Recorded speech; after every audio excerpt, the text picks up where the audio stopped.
kisah, ada murid jenius yang bernama Tang San.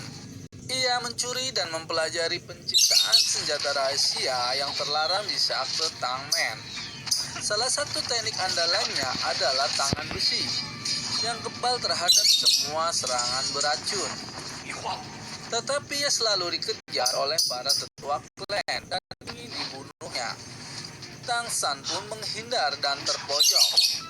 Satu-satunya jalan adalah kematian, dan ia terjun ke jurang neraka sakte Tangmen dan dicap sebagai pengkhianat klannya. Tetapi ketua sakte menganggap Tang San sebagai satu-satunya penerus untuk posisi sakte masternya. Tapi semuanya sudah terlambat, dan ia bereinkarnasi untuk terlahir kembali di dunia yang berbeda, yaitu dunia Daulo Dalu atau Shaolin. Di dunia Shaolin ini, di mana setiap manusia memiliki binatang jiwa masing-masing, dan yang terkuat akan menjadi master jiwa. Dan cerita Tang San pun dimulai.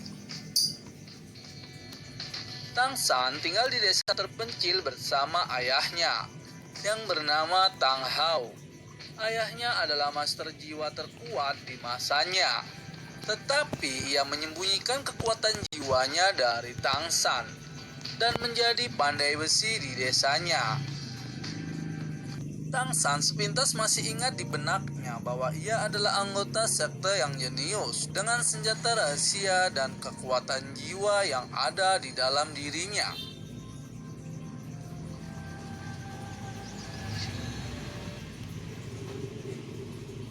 Setelah beberapa tahun, anak-anak dari desa akan dites oleh seorang spirit master dari kerajaan. Apakah mempunyai bakat dan kekuatan jiwa atau tidak? Kepala desa pun mengumpulkan anak-anak dan mengujinya.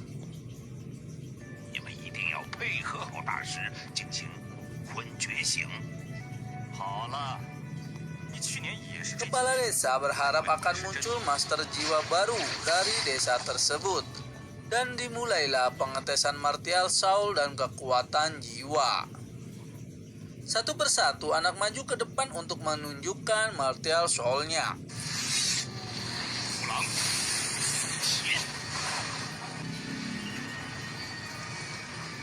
Anak pertama muncul martial soul berupa sabit, dan dinilai oleh pemandu itu hanyalah soul sampah. Anak-anak lain pun sama, martial soul mereka berupa alat-alat pertanian. Dan pemandu ingin mengukur kekuatan jiwanya. Tapi anak-anak tak sedikit pun mengeluarkan kekuatan jiwanya.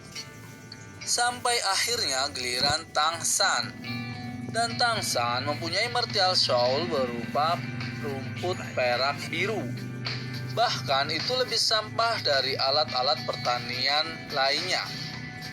Tapi sekilas di tangan kirinya mengeluarkan martial soul berupa palu. Yang diketahui bahwa palu itu adalah palu legendaris, yaitu palu petir langit. Tetapi Tang San menyembunyikan dari pemandu, karena semua orang hanya memiliki satu martial soul, dan pemandu ingin segera pergi dari desanya, karena tidak ada satupun yang mempunyai martial soul tipe petarung. Tang San pun meminta untuk diukur kekuatan jiwanya. Pemandu tak mau mengukurnya, karena ia hanya memiliki martial soul rumput perak biru.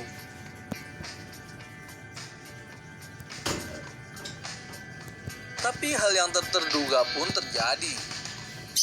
Tang San memiliki kekuatan jiwa penuh, yaitu level 10. Dan pemandu seketika kaget karena pemandu sendiri hanya memiliki kekuatan jiwa level 2 saja. Tetapi pemandu sangat menyayangkan hal itu karena akan sia-sia. Ia pun pergi meninggalkan desa tersebut. Setelah kejadian tersebut, Tang San ditawari oleh kepala desa untuk sekolah khusus belajar master jiwa dan melatih spirit masternya di kota. Dan Tang San meminta izin ke ayahnya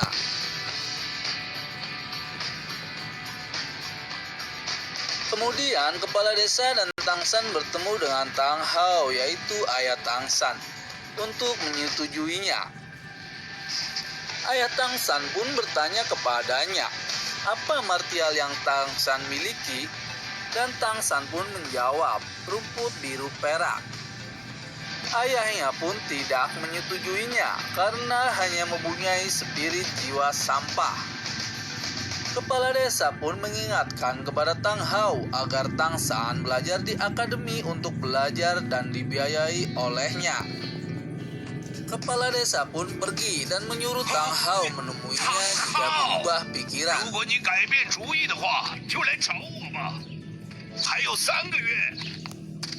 Di saat kepala desa pergi, Tang San berdiskusi dengan ayahnya. Ia menunjukkan martial soul-nya yang satu lagi yang berupa palu Thor. Ayahnya pun terkejut karena ia mewarisi martial soul berupa palu miliknya dan martial soul rumput perak biru milik ibunya. Tang Hao pun teringat masa lalunya. Sewaktu Tang San masih bayi dan ibunya mengorbankan dirinya demi keselamatan Tang San dan Tang Hao.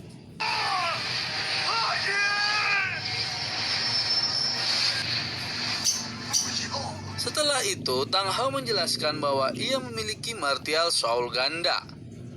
Di saat itu juga, ayah Tang San menyetujuinya untuk masuk ke akademi. Dengan catatan, Tang San tidak boleh menunjukkan palunya kepada orang lain atau membiarkan orang tahu bahwa ia mempunyai martial soul ganda. Ia hanya boleh memperlihatkan martial soul rumput perak biru saja.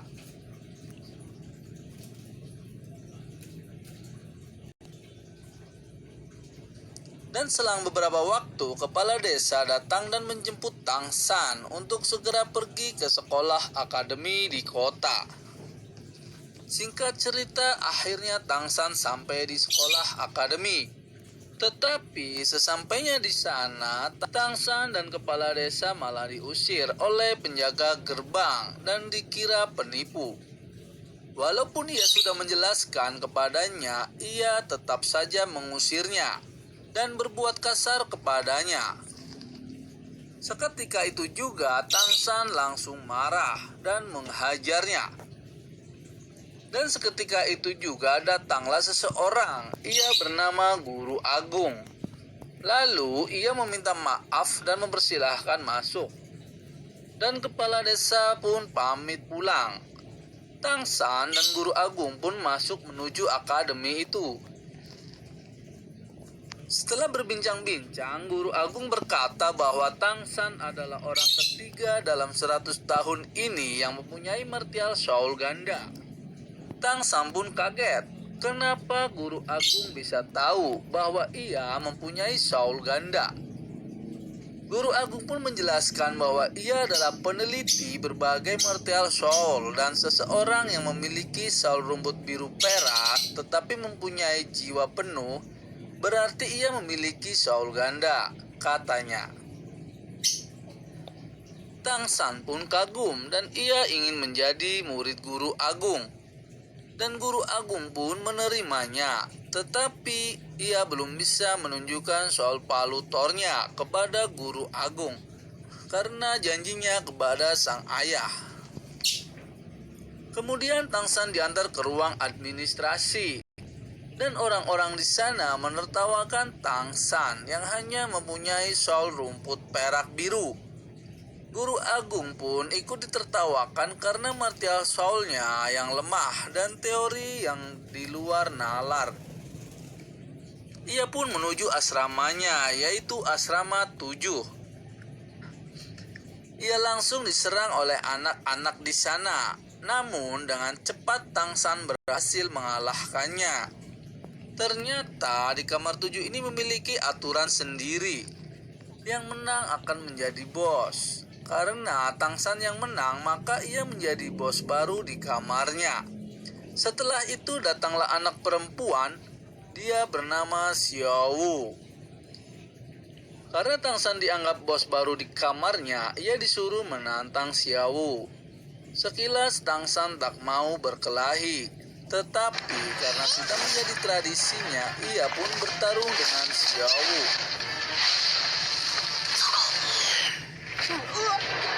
他是时间最短的人了。唐三，你没事吧？ Dan begitu bertarung, Tang San pun kalah olehnya. Dan Xiaowu pun menjadi bos baru di kamarnya. Esok harinya, Tang San kembali menemui guru agung di kantornya. Ia menunjukkan martial soul yang keduanya. Lalu guru agung menasehati Tang San agar tidak menambahkan cincin jiwanya ke martial soul palunya seperti nasihat yang diberi ayahnya. Dan ia akan membawanya ke hutan untuk mencari cincin jiwa yang cocok dengannya. Singkat cerita, guru agung memberikan sabuk hitam penyimpanan kepada Tang San.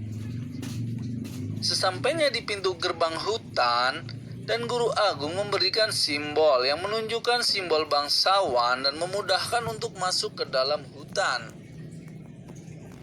Sesampainya di hutan, guru agung memanggil martial soul-nya yang bernama Lao Shan Pao. Ia sejenis hewan yang bermutasi. Tetapi, soul guru agung adalah satu hewan yang bermutasi menjadi lemah. Dan ia bercerita kepada orang-orang banyak yang mengejeknya. Ia pun melanjutkan perjalanannya mencari master jiwa. Guru agung menjelaskan kepada Tang San tentang roh jiwa.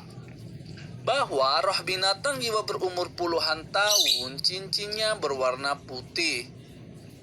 Dan itu adalah cincin yang paling lemah. Di atasnya ada roh jiwa ratusan tahun dengan cincin roh berwarna kuning. Dan ribuan tahun dengan cincin berwarna ungu. Kemudian roh jiwa puluhan ribu tahun dengan cincin berwarna hitam. Dan roh jiwa ratusan ribu tahun berwarna merah. Dan cincin inilah yang terkuat di dunia Soulland saat ini. Dan di saat malam tiba, ia pun beristirahat. Tetapi tiba-tiba datang segerombolan serigala jiwa. Guru agung pun menyerangnya dan mengeluarkan roh jiwa miliknya, yaitu Shan Pao. Dan kekuatan spesial Shan Pao adalah mengeluarkan kentut guntur yang sangat bau.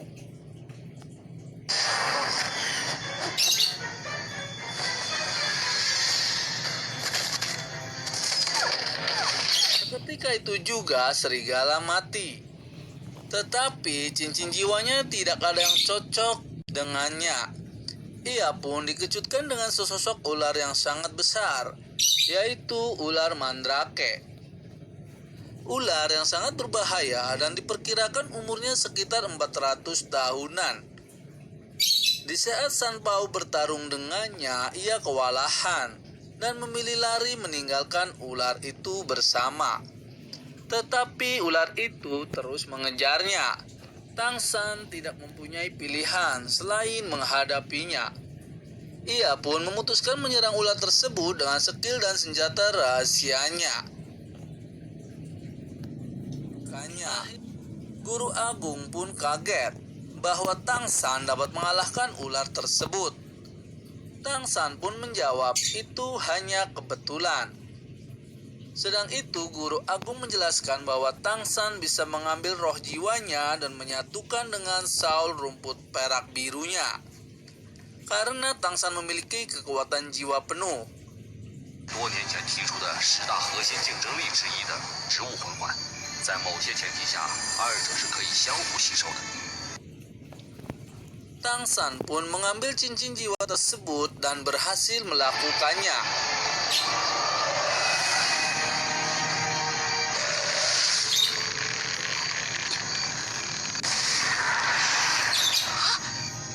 Dan di saat itu juga guru agung hampir pingsan karena terkena racun ular tersebut. Tang San pun menyembuhkan dengan kekuatannya. Guru agung pun heran dan bingung dibuatnya. Kenapa Tang San dapat menyembuhkannya, dan Tang San menjawab kepadanya, itu hanya kebetulan.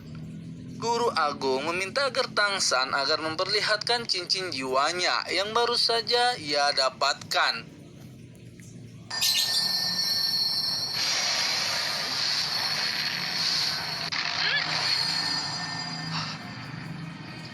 Dan sangat terkejutnya, rumput perak biru Tangsan berubah dan menjadi akar yang menjalar dan sangat kuat, yang mempunyai racun di dalamnya. Seusai mendapatkan cincin jiwanya, Guru Agung dan Tangsan segera pulang dan beristirahat. Sesampainya di akademi, Tangsan diperintahkan untuk mendaftar diri ke cabang Martial Soul sebagai jiwa penyihir. Dengan cara ini, Tangsan mendapatkan tunjangan bulanan, dan Tangsan pun segera pergi ke akademi cabang. Dan ia bertemu dengan pemandu yang pernah mengujinya di desanya. Di sana, Tangsan dibawa ke ruang selanjutnya dan diperintahkan untuk memperlihatkan shawl rumput biru peraknya. Kakek guru pun begitu kagetnya melihat bahwa Tangsan menyatukan cincin ular mandrake dengan rumput perak birunya.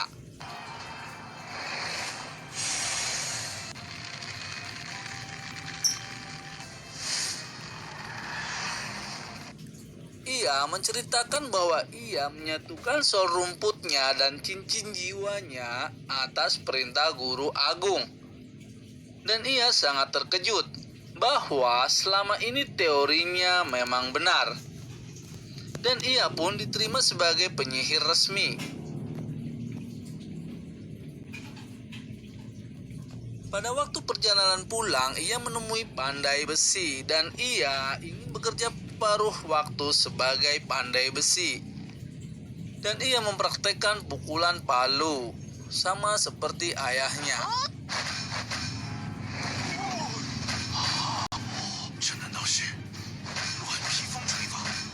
Di sisi lain, Tang Hao, ayah Tangsan, bertemu dengan Guru Agung dan memintanya menjaga Tangsan dengan baik. Guru Agung pun sangat kaget dibuatnya karena Tangsan adalah anak Tang Hao, yaitu orang yang terkuat di dataran Daulo Dalu. Ia pun memberikan lencana yang melambangkan kekuasaan mutlak. Tang Hao pun pergi meninggalkan Guru Agung. Film part 1 pun berakhir di sini. Lain waktu